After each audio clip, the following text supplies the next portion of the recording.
Friends আসসালামু আলাইকুম, welcome back to Molly's creation. কেমন আছো তোমরা? শুভ নববর্ষ।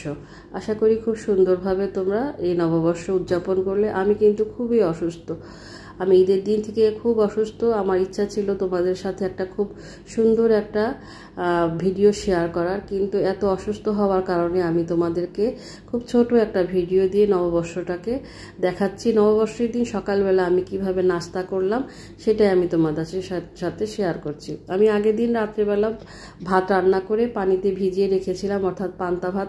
এটা আমি সব সময় করি, নববর্ষের মধ্যে পান্তা ভাত দিয়ে আমি সকালবেলা নাস্তা করি। আমার পরিবারের সবাই পান্তা ভাত দিয়ে নাস্তা করে। সাথে ছিল ডাল ভর্তা, পেঁয়াজ ভেজে, শুকনো মরিচ ভেজে, সরিষার তেল দিয়ে ডাল ভর্তাটা করেছি। আর এটা হচ্ছে আলু ভর্তা, এটাও পেঁয়াজ ভেজে শুকনো মরিচ দিয়েই আলু ভর্তাটা করা হয়েছে। আর এখানে পেঁয়াজটা ভেজে নেওয়ার কারণ হচ্ছে অতিরিক্ত গরম পড়েছে। যদি পেঁয়াজ ভেজে না নিই তাহলে কিন্তু আলু ভর্তাটা খুব তাড়াতাড়ি নষ্ট হয়ে যাবে, বা ভর্তাগুলো নষ্ট হয়ে যাবে খুব তাড়াতাড়ি। আর ভর্তার পরিমাণ দেখে তোমরা হয়তো ভাবছো এত ভর্তা কেন। আমার বাসায় কিন্তু ঈদ উপলক্ষে এবং যেহেতু ছুটি ছিল এবার অনেক বেশি দিন, সেজন্য আমার ননদ বেড়াতে এসেছিল বাচ্চাসহ, বাচ্চাদেরকে নিয়ে। তো সেজন্য বাসায় মেহমান ছিল, এই জন্যই ভর্তাটা করা হয়েছে বেশি পরিমাণে। আর ঈদের জন্য বাজারে ইলিশ মাছ পাওয়া যায়নি, তো সেজন্য ডিম ভাজি ছিল।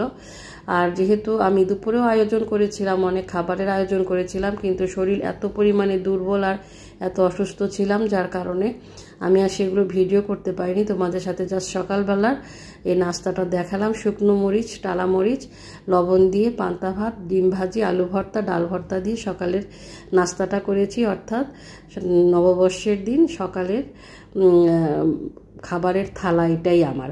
তো বন্ধুরা, কেমন লাগলো অবশ্যই কমেন্ট করে জানাবে। আর হচ্ছে আমার চ্যানেলে এখনও যারা সাবস্ক্রাইব করনি, ভালো লেগে থাকলে ছোট এই ভিডিওটা দেখে সাবস্ক্রাইব করে নিবে। আর চ্যানেলের পেজ থেকে, যদি ফেসবুক পেজ থেকে দেখে থাকো তাহলে এখনও পেজটা যদি ফলো না করে থাকো, আমার পেজটা ফলো করে দিও। বন্ধুরা, সামনে আরও সুন্দর ভিডিও নিয়ে যেন আসতে পারি, আমার জন্য দোয়া করো। সেই পর্যন্ত বিদায় নিচ্ছি। আল্লাহ হাফেজ।